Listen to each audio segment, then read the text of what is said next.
এবারে চলে যেতে চাই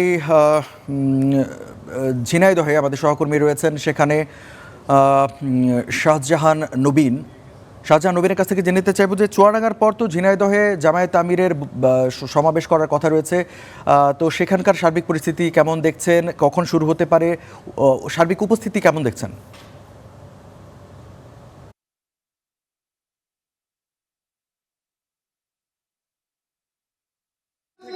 বাংলাদেশ জামায়াতে ইসলামের আমির ডাক্তার শফিকুর রহমান তিনি কুষ্টিয়া থেকে মূলত তার যে নির্বাচনী জনসভা সেটি শুরু করেছেন। এরপরে ছিল মেহেরপুরে একটি জনসভা, সেই জনসভা শেষ করে বিকাল 4:30টায় চুয়াডাঙ্গাতে জামায়াত আমির তিনি একটি জনসভায় অংশ নেবেন। এর পরেই সন্ধ্যা 6টায় ঝিনাইদহ শহরের ওয়াজির আলী স্কুল মাঠ ময়দানে তিনি একটি নির্বাচনী জনসভায় যোগ দিবেন।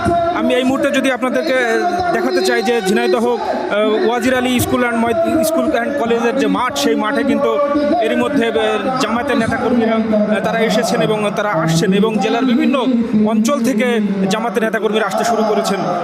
এখনও যেহেতু নেতাকর্মীদের সেরকম উপস্থিতি আমরা দেখছি না, তবে নেতাকর্মীরা যারা আছেন এখানে, স্থানীয় জামায়াতের নেতাকর্মী যারা আছেন, তারা বলছেন যে বেলা বাড়ার সাথে সাথে নেতাকর্মীদের উপস্থিতি বাড়বে।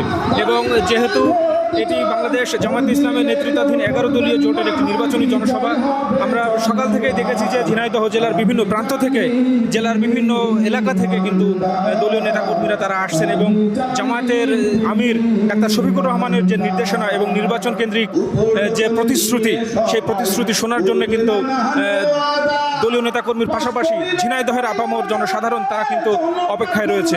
আমরা এই মুহূর্তে ঝিনাইদহ যে ওয়াজির আলী স্কুল অ্যান্ড কলেজের যে মাঠ, যে সমাবেশ স্থল, সেখানে জামায়াতের বিভিন্ন সাংস্কৃতিক সংগঠন তাদের সাংস্কৃতিক পরিবেশনা চালিয়ে যাচ্ছেন। পাশাপাশি আমরা আইন শৃঙ্খলা রক্ষা বাহিনীর যে অবস্থান সেটা যদি একটু জানাই, যে আইন শৃঙ্খলা রক্ষাকারী বাহিনীর সদস্যরা কিন্তু সকাল থেকেই এই সভাস্থল সহ ঝিনাইদহ শহরের গুরুত্বপূর্ণ জায়গাগুলোতে তারা অবস্থান নিয়েছেন এবং খুব সতর্ক অবস্থান নিয়েছেন।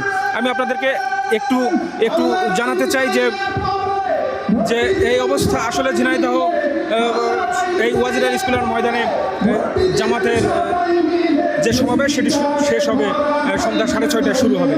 এই ছিল ঝিনাইদহ থেকে সবশেষ। নবীন, আপনাকে ধন্যবাদ। দর্শক, আমাদেরকে ঝিনাইদহ থেকে নির্বাচনী প্রচারণার খবর জানাচ্ছিলেন যে সেখানে কিছুক্ষণের মধ্যে জামায়াতের আমির আসবেন এবং বক্তব্য রাখবেন, সেই খবরই তার কাছ থেকে শুনছিলাম। উপস্থিতি কেমন?